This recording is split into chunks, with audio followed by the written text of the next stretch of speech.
We are sitting on the sofa and we just see three men walk towards us. I mean, and as soon as they got a little closer to us, I felt the energy was off. Like it was literally like a shock. Ida Lundgren, model and daughter of Dolph Lundgren. Can you take us back to when you guys were Chilling with my mother in the TV room. We are sitting on the sofa and we just see three men walk towards us. I mean, and I can just remember, like, one of the guys said, "¿Cuántas personas en la casa?" Like, how many people are in the house? Like, my whole body just sank into the sofa. Like, I've never had that feeling in my life. Like, it was literally like a shock.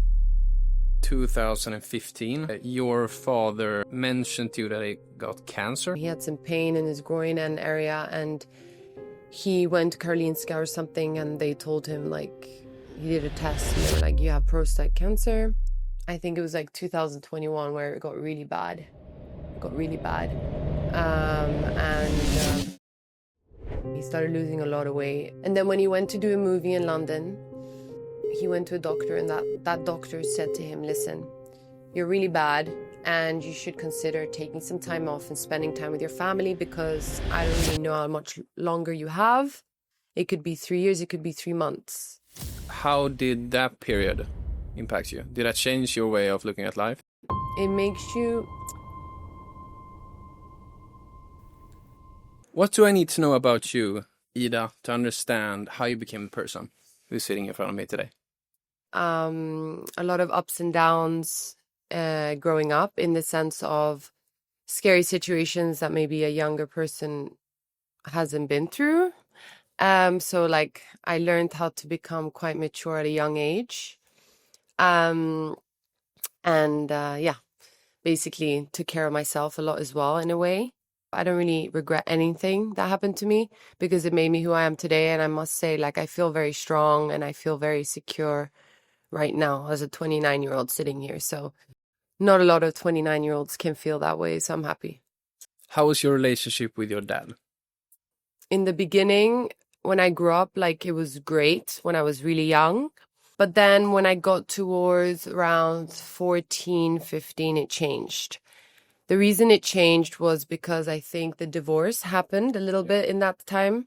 When I was 15, they fully divorced. But before that, I could see signs that he was also drinking a lot, partying a lot, being a little bit MIA. So for me as a child, I understood more at that age. So I kind of got more mad at him. And I saw my mom suffer a little bit. So at that time, I kind of went against him a little. And also, he was not home a lot. I didn't see him. I was a teenager. I was going through my things.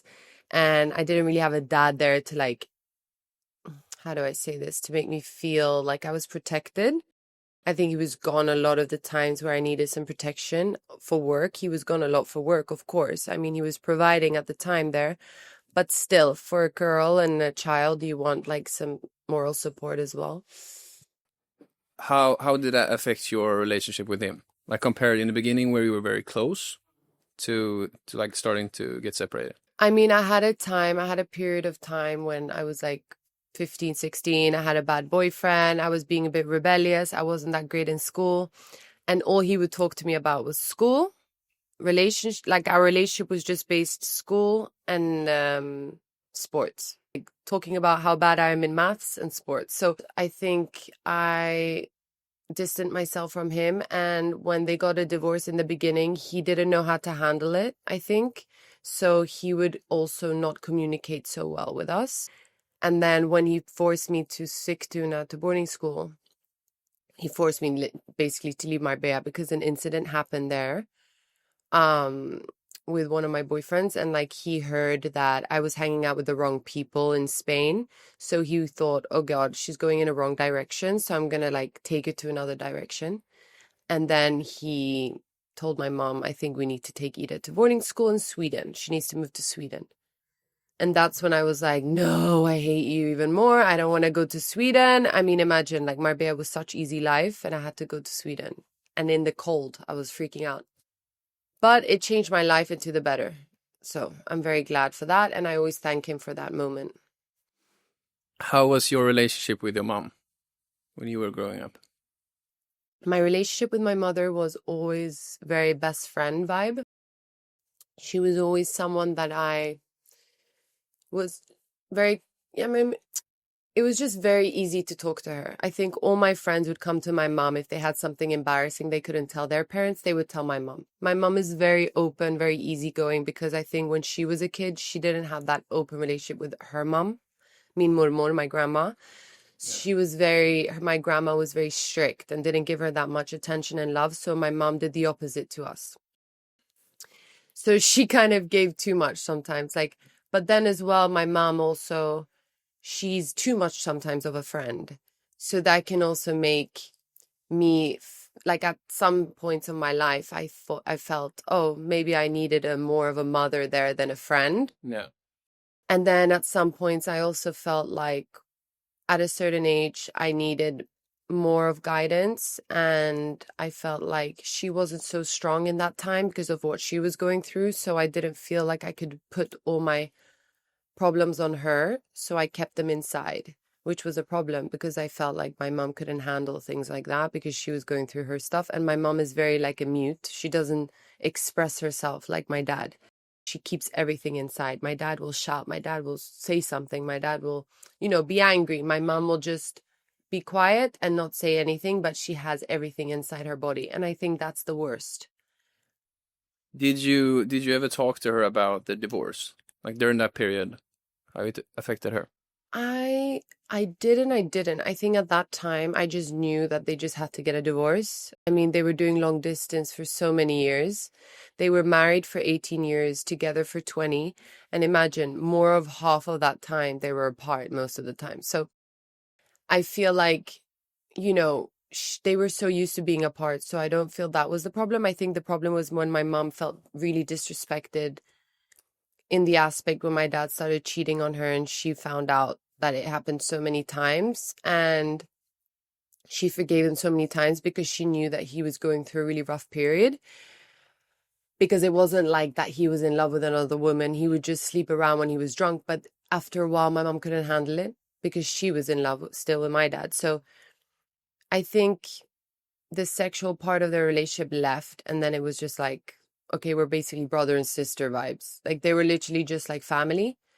But I think they both wanted some spark again in their lives, and that's when they decided to divorce.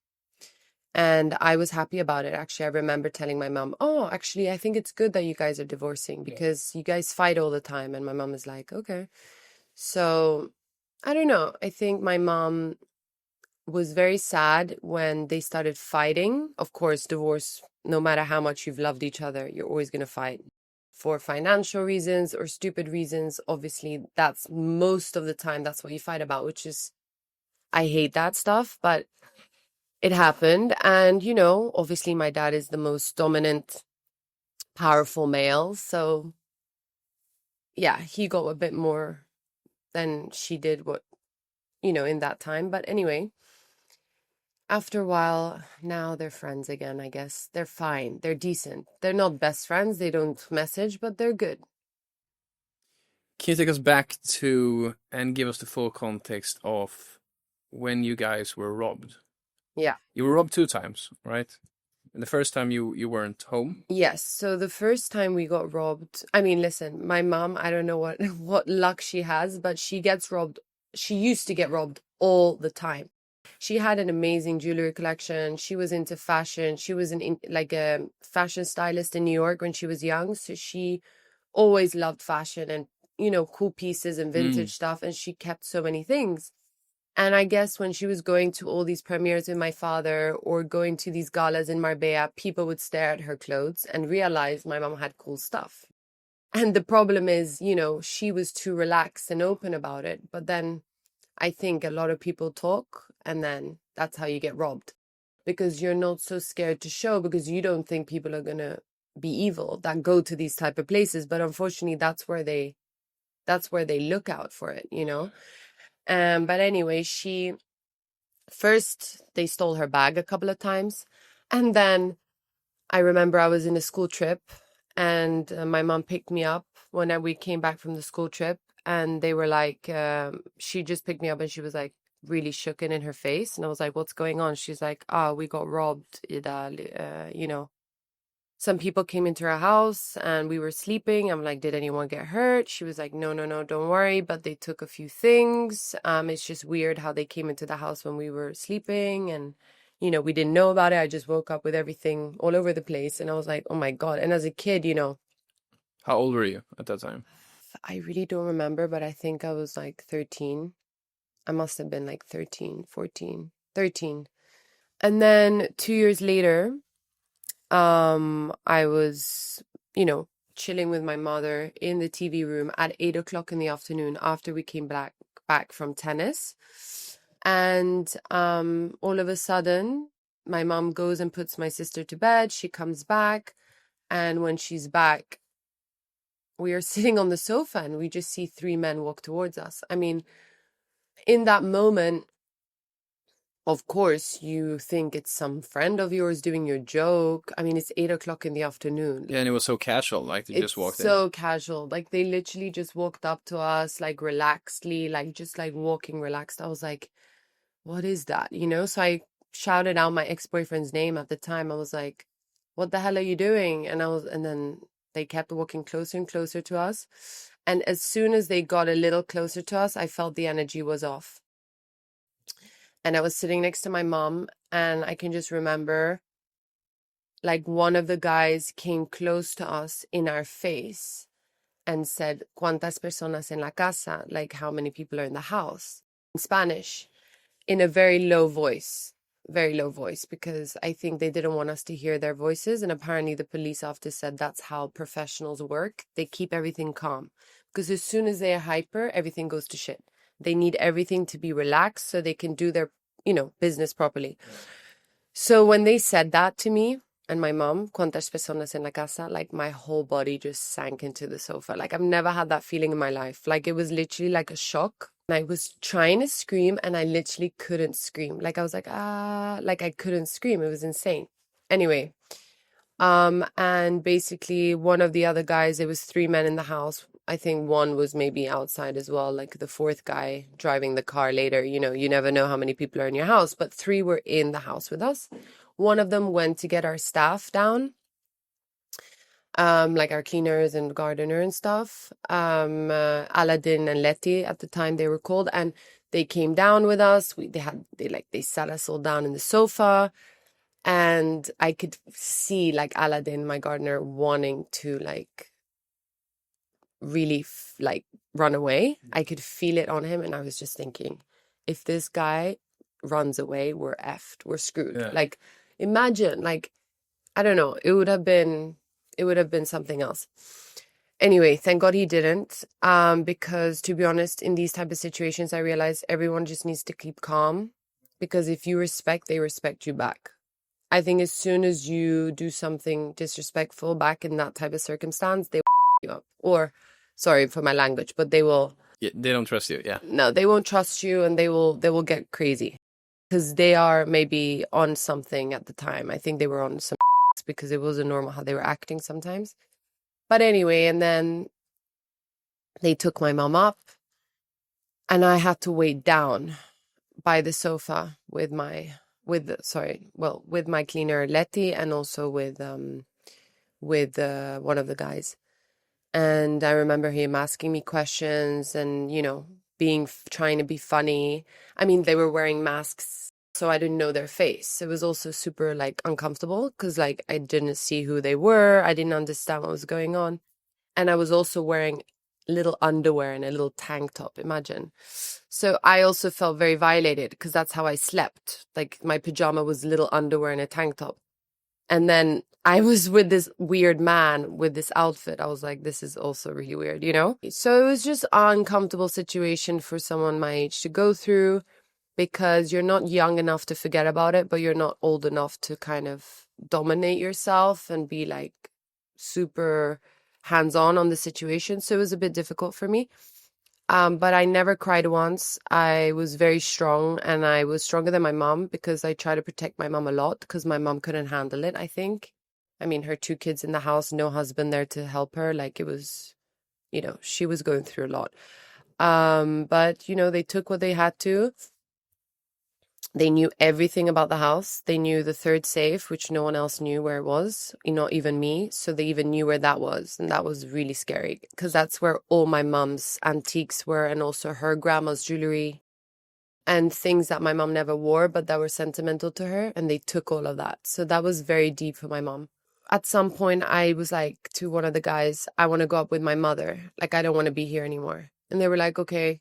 1 second, 1 second, 1 second. I was like, no, no, no, no. I want to go up to my mom now. And they could see me freaking out a little bit. And I don't know why they felt for me. So they took me up to my mom. And at that moment, me and my mom were together. So I felt more calm. I knew what was happening to my mother. I didn't know what they were doing to my mom up there. They let me do that. So then I respected them a little bit. Not respected them, but you know what I mean? I felt a bit more like they understood me.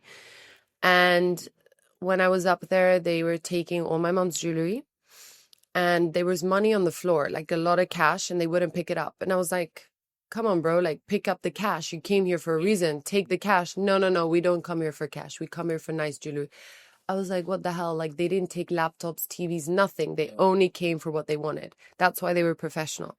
It was super uncomfortable. And then no one was calling the house. Like, it was insane. Like, that specific day was a Thursday. Normally my friends would call or my dad would call. Nobody called the house that day. It was crazy.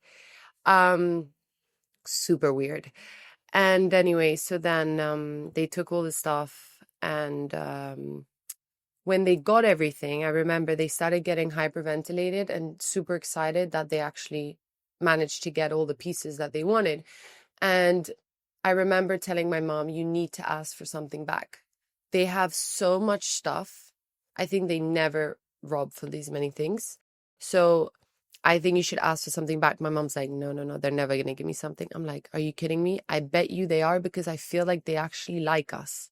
I actually felt like the robbers, it was like a bit of a Stockholm syndrome weird thing. Like, because we were there for many hours. I think that they actually felt for us. They were even like, they felt bad at what they were doing. A little bit. I could feel that on them.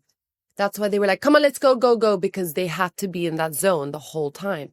And if they left that zone and started feeling empathetic and a little bit of empathy for us, I think they would have, like, I don't know, something weird would have happened. But anyway, so they gave my mom back a Rolex that she asked for, because that was the Rolex that my dad gave her when I was born. And it was a full gold Rolex with diamonds, Tiffany dial. And like, I remember my name was scraped on the back, but other watches had things scraped as well.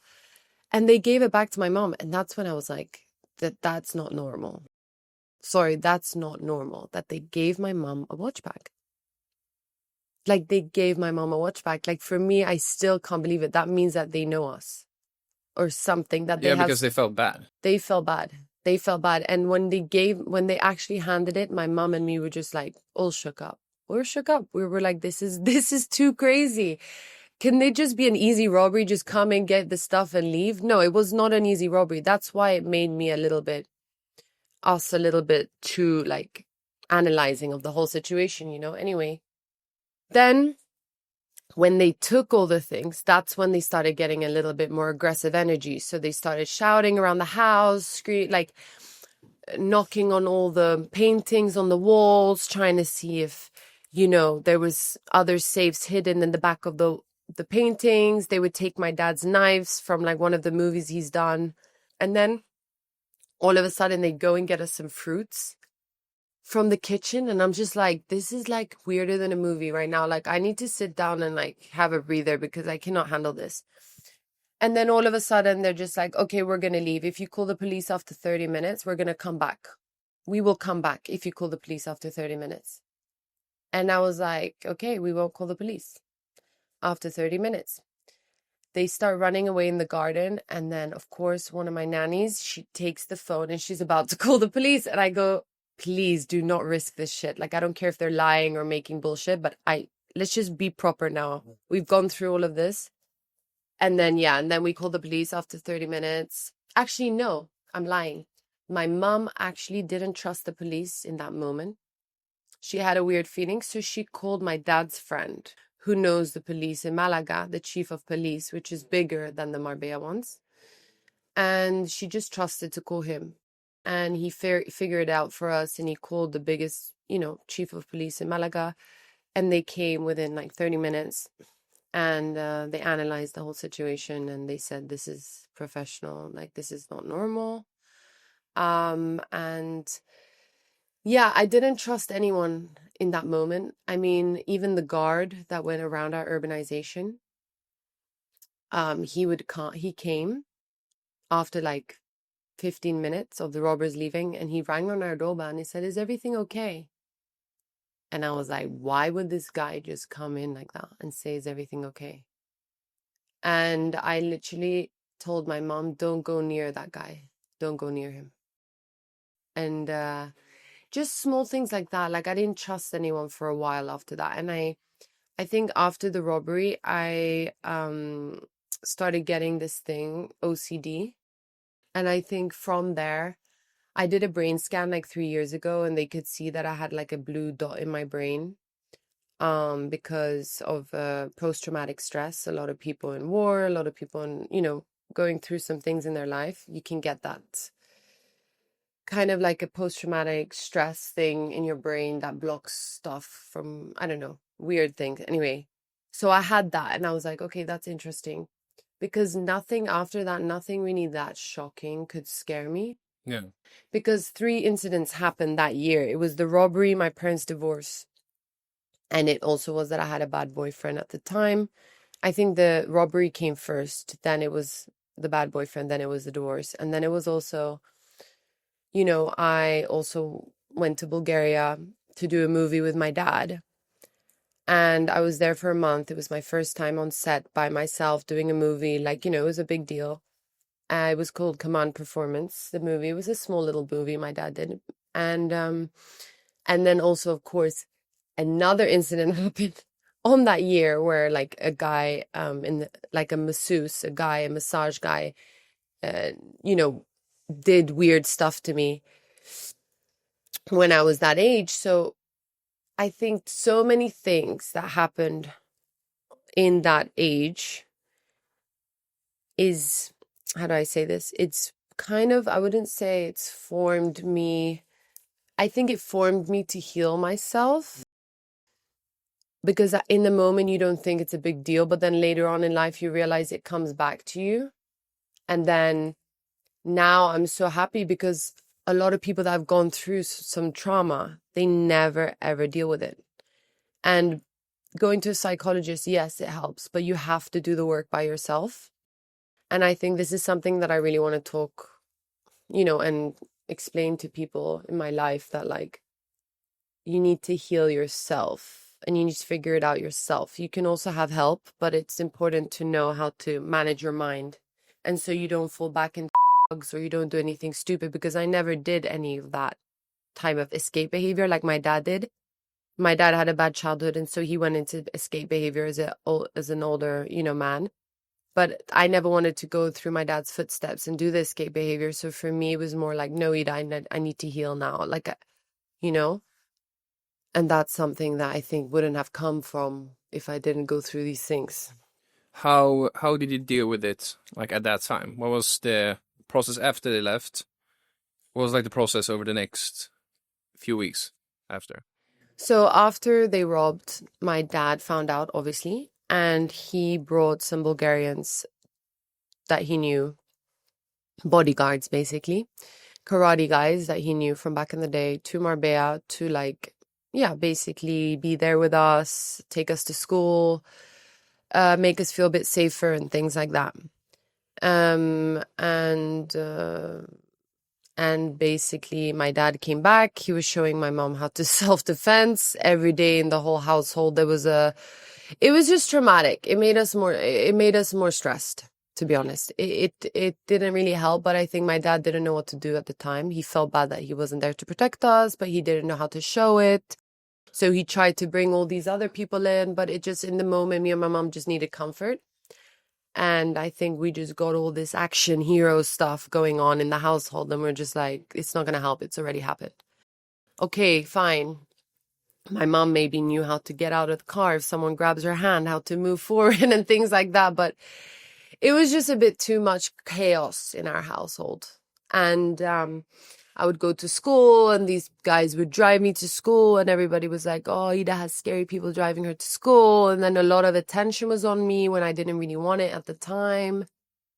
And, everyone thought it was cool and I thought it was cool in the beginning, but then I realized it's not cool. It made me feel more weird. Yeah. So, yeah. Did you talk to him, your dad, about like that event, since he might have felt bad when he was not there? Have you ever discussed that? No. He tries to block out the times where I feel like he feels bad because he was in his own group, like weird mood back then. He was going through his things. And I think when all these bad things were happening and he wasn't there, he punished himself more and more and more and more. Yeah. And now when I speak to him about it, he just like, he's like, yeah, man, that's crazy that happened to you guys, like crazy. And, that's it. But we don't really speak about these things anymore. It's just more like to other people when they ask me. It's like, then I can tell the story and I don't mind telling the story. I came out alive. No one hurt us. So at the end of the day, some people, they get, I don't know, hurt or like they do weird stuff to them. So I don't know. I'm very blessed that nothing has ever kind of really went that bad. Like obviously things have been bad, but it's never gone too dark. Yeah. How did you get through that? Like, what was your process to deal with that trauma? It was myself, I would say. It was when I would sleep, like I was looking under my bed, I was making weird noises in the room before I would enter somewhere because I was scared that someone would be hiding in my room. Like I had weird things like this. Like in Swedish, you call them tonstankar. Yeah. And like I did build this up, and like I built it up a little bit of a security wall, which I've spoken to a psychologist about at the time. You do it to protect yourself because nothing around you is relaxed. So you try to control your environment. Some kids do it with eating disorders. You become, some people have it with alcohol or drugs. For me, it was like OCD. So like my desk had to be this type of way. If someone would move something in my bag or throw something away, I would freak out. So I got these weird OCD habits. I don't know how to call them. Like too much control. I wanted to control everything. Yeah, I had that type of problem when I was in Marbella. And then as soon as my dad forced me to go to Sigtuna to boarding school and my environment changed, I think when you change your environment, you can change. If you stay in the same type of environment, it's very difficult to change. So as soon as I left my environment, I really, really got rid of all those weird habits of mine. Like they just left me. Yeah. Like I didn't have to check under my bed. I didn't have to do these weird tics or weird like looking in my stuff. Like they literally left me. And I think it was to keep myself safe. I kept doing those things to feel secure. It was a rough time, but I don't know. I think if I was in my mom's situation, I would have had a bigger trauma. I think I'm a very spiritual person. I'm a healer. Like I love this stuff. So I've obviously become that type of way through the things that I've, been through. And I think other people have been through worse or less, everybody's been through something. And I think if you find a way to heal, it's very beautiful. And if you cannot do it, then try to get some help, Do you think you'd be able to get past that like behavior, like controlling behavior, if you didn't move? To be honest, I don't know. I don't think so. I think it helped because I moved country. I moved house. And I changed my situation of my life. So I think change is good. I was always scared of change at that time because I felt like change was scary. Change was dangerous. Change was not good, but change is lovely. You should embrace change. Change makes you change in a good way, not in a bad way. And it makes you elevate and it makes you learn more and it makes you, I think, a step up. If you stay here, you're always going to be here. But if you like change and change and change and change, you're going to see different levels of yourself that you've never known before. And that can mean even moving to a different country. Even if you don't like it after 5-6 months, you will have change in those 5-6 months. And when I say change, it can be you're still yourself, but you just learn more, you know more.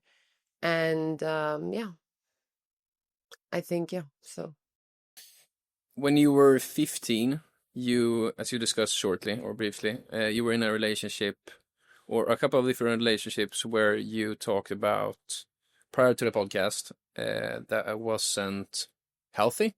mm, Can you talk about that? yeah. So also when I was a teenager, God, my teenage years were something else, let me tell you. Anyway, so yeah, I had a bad relationship. So I had a toxic relationship.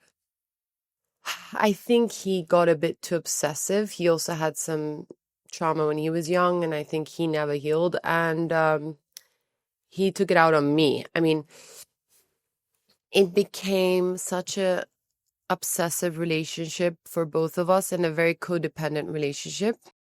And we were both having family problems at the time. And I think we felt safe in each other's company. And he was my first love. I mean, before him, I had a boyfriend that I really loved, like not loved, liked. And he was a great guy. I mean, he was also a little rebellious, but he was a nice guy. But I was just not attracted to him. I was not attracted to him. I wasn't, my brain wasn't with his brain. How do I say? I think he was too healthy for me at the time. I don't know what it could have been. I didn't know how unhealthy my head was maybe at the time, right? So I picked someone that his brain was also not so healthy.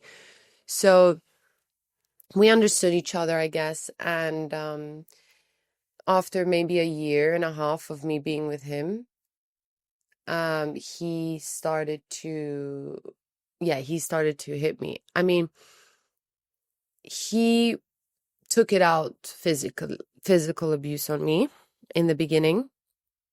And mental, of course. It goes both ways, but it was more physical when I think about it. And he just didn't know how to control his emotions. He didn't know how to control love, I think, at the time, because I do believe he really did love me. Because now at my age, I can look back and actually analyze the situation. At the time or like after that, I was like, I hate the guy, disgusting. But now when I look at it, I'm like, he was actually, because I've had 2 toxic relationships in my life, and he was the first one. And then I had another one recently. And I think that the 15-year-old one was more, it was very painful when I look back and how I didn't let anyone really know what I was going through. I really kept it to myself, and I was very good at hiding it. That's how I know I can be a good actress in that way. And only my best friend knew after a while. Because one day I couldn't hide it anymore, and she saw, some bruises on my face. But, it was tough. It was tough. And I don't know why I allowed it. I obviously, the first time he did it to me, I ran away. I didn't even look back. I just ran away from the house when he did it. And it wasn't that severe when he did it the first time, but still. So when I came home, I know, I just was like, what the hell happened to me? But of course, at that time, no one was really home. My mom was working, my dad was working. They would travel a lot. So I didn't have anyone to really tell this to. Plus, I was a bit embarrassed, And then, like a week later, he would say sorry and he would never do it again. And he didn't do it until, like, I think it was a year later. And that's when he started to really go for it. But then I was too invested already. And I was in a toxic state of mind. And, yeah, it went really bad. And then at some point, when I moved to Sigtuna, that's when I could actually end the relationship. Because before that, the guy wouldn't really let me go. So the Sigtuna thing helped me in that aspect. And plus, when I went there, I saw healthy relationships. And I saw how people actually, were just a companionship and a good couple. And I learned from them, knowing that mine was just not normal. And growing up in Marbella with all that drama, I think you dissociate reality a little bit, and you also think, it's passion and it's crazy and it's love and it's chaotic and it's interesting and you think it's fun. And if people don't act that way, they don't love you. If people don't go, crazy, they don't love you, which is BS. I mean, very BS. So, yeah, I just, ended it. The guy started not bothering me, and then, he understood that I was getting out of that situation. So anyway, I think he has, that type of guy did message me after many years and say he's really sorry, and he really apologized, and he took, every time if he sees me on the street, he doesn't even look at me in the eye because he feels bad of what he did. But then there's some people, they don't feel bad. And there's some people that I've met that they don't feel bad. They don't have empathy. They're narcissistic to another level. There's levels of narcissism, but like after these relationships, of course, I've read about it and I understand what it is. And it just scares me to see how many people are. And it's very different to be self-absorbed and a narcissist. Narcissism is dangerous. And a lot of women now are coming out about it, and men for women as well, because a lot of men also have been through toxic relationships. And obviously I know that now because I see both sides. But back in those days, I only blame the men, of course, because I didn't know that the women can be toxic as well. Anyway, yeah, it was a very, like when I look back now, of course, I would never let anyone touch me now. Like, no way, But in that time, I don't know. Maybe it's also because you didn't love, like, a lot of that has to do with also not loving yourself and a lot of things. Do you remember any specific like event with any of those boyfriends that you look back now and realize like that is severely crazy? Yeah, a lot of them. I mean, I've had, let's say, maybe I've blocked some out of my memory. Like, I don't really know that many on the top of my head, but I would say maybe one of them was an incident where we went on the beach, and then he was shouting at me, and it was really scary, and he was like, okay, we're gonna die together today. I think he was also very high, and I didn't know at the time that the guy was taking a lot of drugs because I was very naive. And yeah, and then he was like, basically I felt like, okay, this is the last day of my life. And then he was just going crazy, putting me in the water. And then two guys saw this happening, and they basically stopped the situation. And then the guy ran away, and then that was the night, one of the incidents, because I was in a public place, people saw, so I could kind of like run to my friend who was at a club, and I told her what happened, and then she called my mom. And I don't think she told my mom everything, but she just told her like to pick me up. And that I was fighting a lot with my ex at the time. And my mom picked me up, and she asked me a few questions, but of course I lied a bit. And yeah. Did you ever talk to your mom about this? Like fully afterwards about everything? No, not everything. I didn't really talk to her about everything. Also, I kind of liked his family. I liked his mom. I like his mom. And I was very close to her. So I felt bad for her. But after a while, I was like, after him, I had a boyfriend. And he was very nice. He was one of my only non-toxic boyfriends when I grew up. He was a very nice guy from Egypt, and he helped me through it a little bit, and he told me, you should tell your mom a little bit again, you should open up. And I think one day we did, and my mom was shocked a little bit how, but I think mothers, like, they don't want to hear that, it's sad for them that they weren't there at the time. And I think I've always kept it on the medium low. Like, I've never really made it as it was. Like, I've always piped things down. Even that thing that happened to me in Bulgaria with the guy, the masseuse. in the moment when it happened, of course I ran out the room after a while. I didn't run out like showing that I was scared. I ran out more like, oh, I'm going to the bathroom, because I kind of knew what could have happened to me. For example, if I shouted, maybe some worse thing would have happened, And so how old were you at that time when I that was happened? like 14, Jesus. 13. And then I told my best friend, because she was there with me, and then she told my mom, because I was embarrassed to tell my mom, but she ran and told my mom. And she told my mom, and she told my mom's best friend who was there, and obviously my mom was in shock. So my best friend's mom took care of the situation and made sure that the guy was in trouble, and he was. He got in trouble from many people that night. But I don't know what happened to the guy, to be honest. But my dad found out about it also. Yeah. But it was just like a weird time of my life. I mean, too many things happen at the same time. And yeah, I mean, what else can I say? It happened. I don't feel sorry for myself anymore. I used to. I really don't.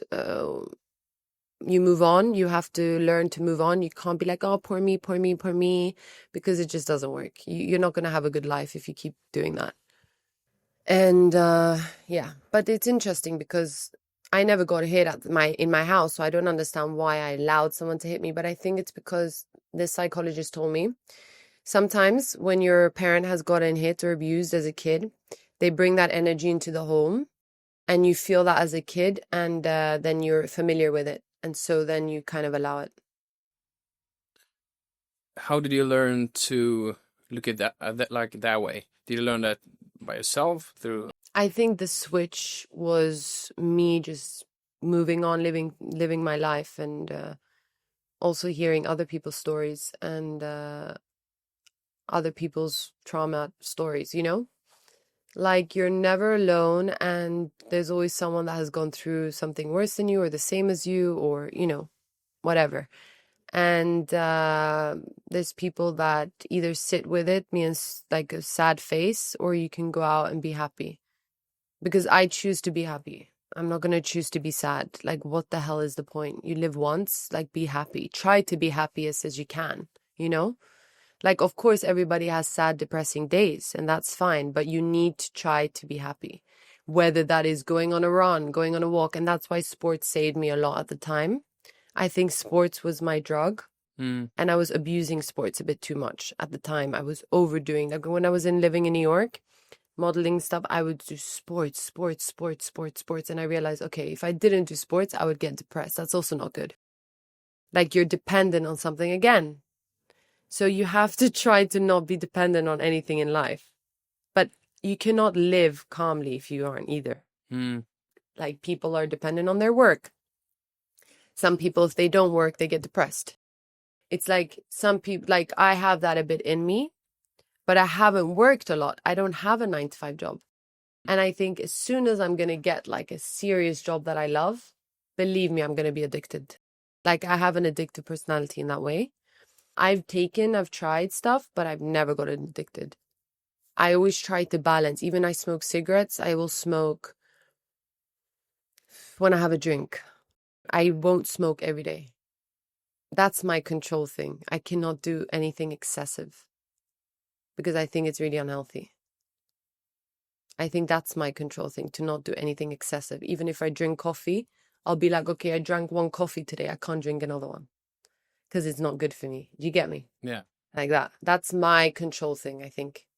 Rather than like possibly your dad going like all the way every time. Yes. Yeah. That's manic depressant when you're obsessed with something. Yeah.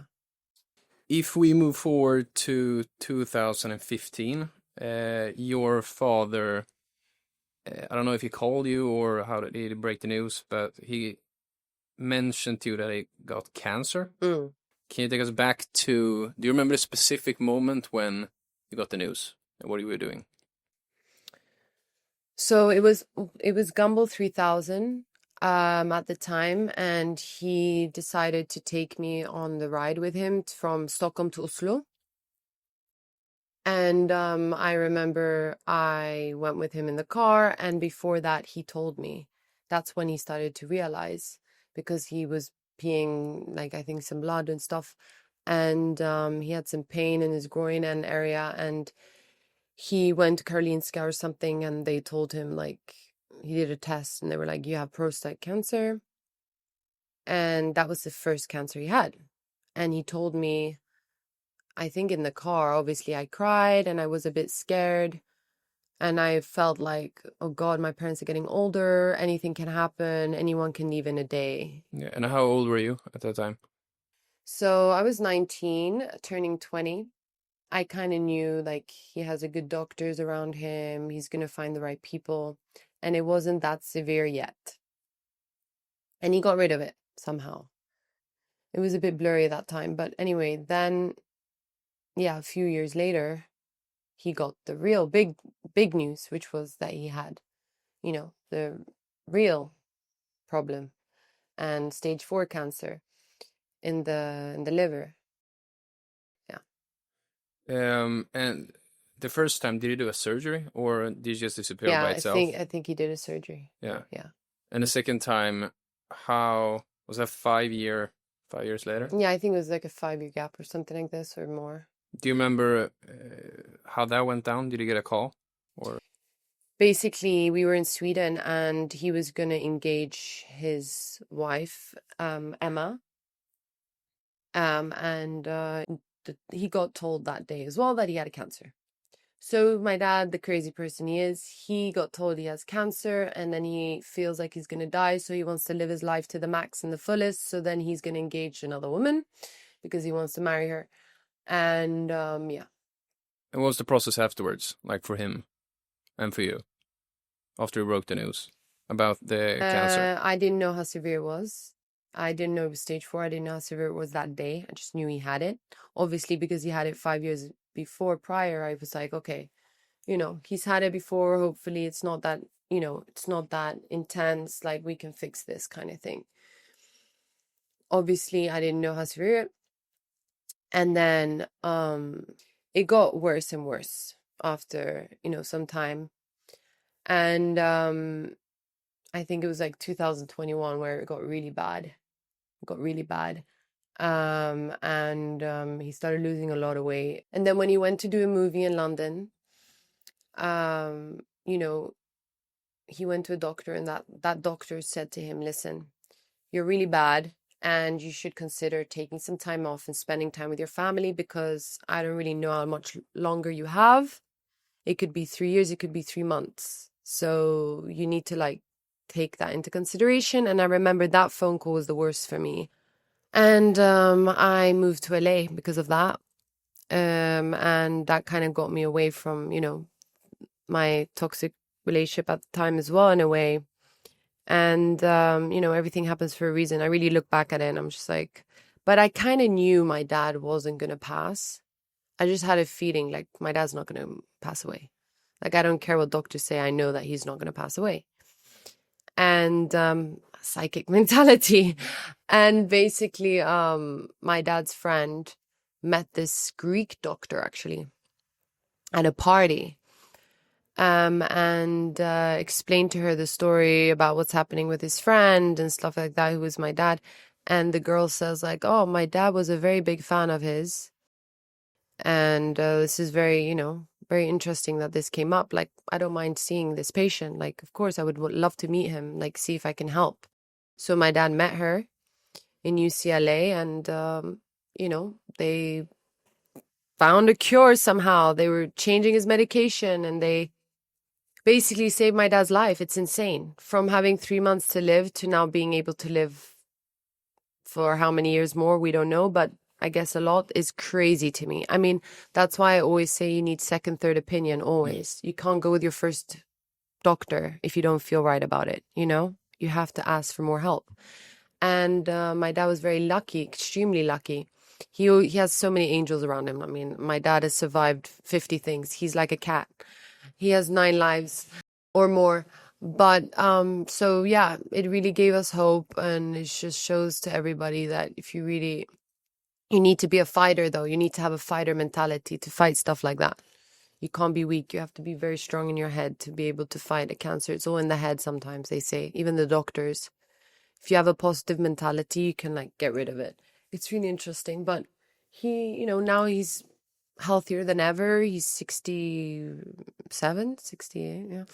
And yeah, but it was obviously not an easy time, and I was the oldest daughter, so I had to like also know some information that was like these, type of conversations weren't easy that we had. And yeah. What was or how did he communicate during this time? He was on and off. So Emma was there a lot, his wife, to be honest. And I must say that she really, was kind of updating me and Greta sometimes about how it was going, because he was always like out traveling or working and stuff. So, me and my sister, sometimes we didn't hear from him. We didn't know what was going on. And she would update us because he's not really good with his phone. So that was very helpful. He would be a little bit spaced out, especially towards the end when he really thought things were going downhill. He was very spaced out and like kind of like not there, and it scared us a little bit. There was a moment, obviously, I did believe he was going to pass. I could see it in his face. He did not look healthy. I even have a photo and I would look back at it and I'm like, whoa, like crazy.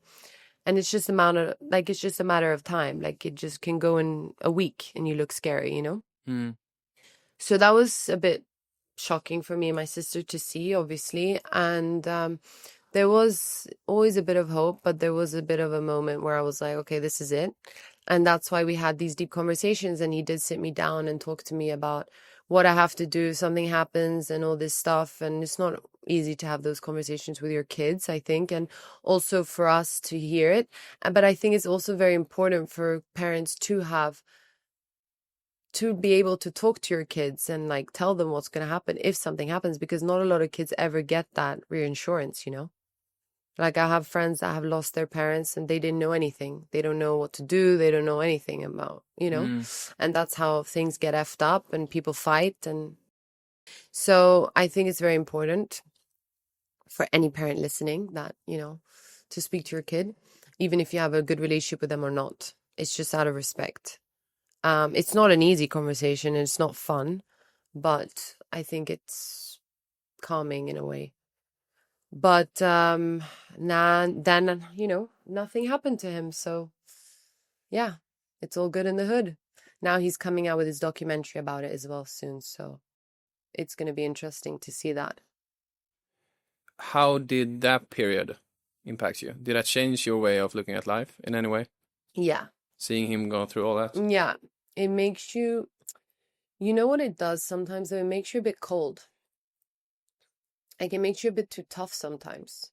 I think these things, like sometimes you're just not receptive of sadness or emotion. You become quite tough and like, okay, if something happens tomorrow, okay, we gotta work it. Sometimes it's like, be a bit light, be a bit feminine. It makes you too much on your masculine side for a woman, I think, to go through that process, and also to be an older sister, and you don't want to like put down your sister. Because her relationship with my father at some point wasn't that good either. So, you still want them to have a good relationship before he passes away. You want her to have a memory of her father. Like, you're trying to, like, build all that up. Yeah. Did you feel that responsibility for her? Yeah.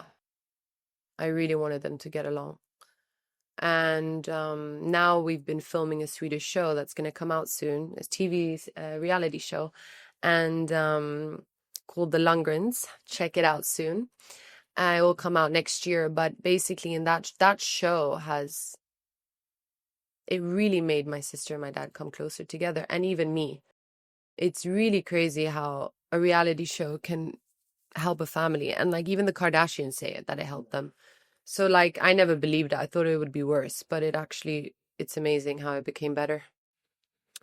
If you could go back to yourself when you were in bad relationships, when you were dealing with like the robberies and stuff like that, and give yourself one piece of advice, what would you say to yourself during that period? Don't worry, girl, you're gonna be a strong ass bitch. Yeah. I don't know, just like you're gonna be safe. You're gonna find someone safe. I don't know. It's very difficult to say it, but like I'm with you, don't worry, everything's gonna be fine. Yeah. Like, because everything does become fine, you know? It's just the moment where the road, like when it's rocky, you cannot see that side. You won't see that side. It's very impossible. But someone to just tell me everything's going to be fine, you're going to feel calm in life. The calm thing for me, that's why I'm obsessed with spas, and that's why I'm obsessed with massages. If you speak to any of my friends or my boyfriend, they would laugh when they say to you, like, what does Ida want to do? A massage. And it's weird because I even had a bad experience in a massage room. But like, for me, I need to relax in my life, like a massage, doing my nails, doing my hair, anything beauty orientated, going and taking some 1 hour time for myself has saved my life. Literally saved me in many ways. And even to go, even that can be 1 hour to the gym, 1 hour to the steam room, something to like clear your mind. That's like my meditation. My dad does 1 hour meditation nowadays, but like for me, it's that's my meditation. Or going for a long walk in the forest or in the sea. It can help so much.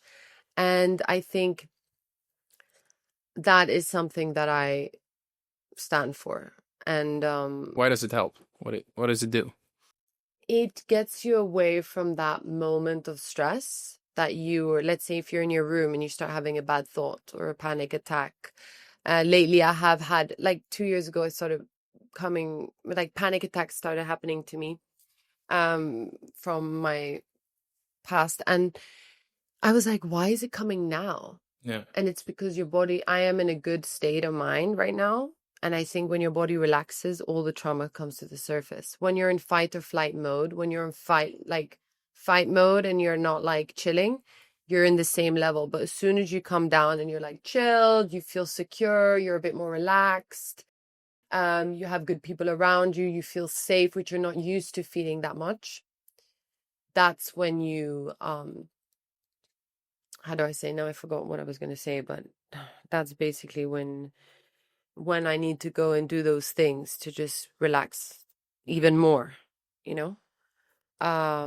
Because that reminds me of like there's more to life. And also, even if you start comparing yourself or stressing about what you want to do in life and about what career path you want to take, I think your best ideas come when you're relaxed. Nothing comes good when you're stressed. For example, if you have a fight with someone and you want to send them a message when you're angry, it's not good. You should sit with it for an hour or two, or even sleep on it. They say that's why they say sleep on it. And then you should do the message. So anyway, I just think also if you don't go through stuff in life, you can't really come to a higher level in a way. Yeah. If someone might want to talk to you or ask you any questions about relationships or go through anything. I mean, I'm down here to, help anyone that's going through a rough time. You can either DM me, which I don't really look at that much, I'm not gonna lie. Or you can email me on idalundgren.co@gmail.com, or my Instagram, Ida S. Lundgren. Or you can actually, I also have this messenger thing on Cameo, which if you want a little nice message, I can give you a little pep talk on my Cameo. But yeah, otherwise that's it. I think that's a pretty good place to wrap this up. Thank you for taking the time for this. Thank you. It was so nice talk.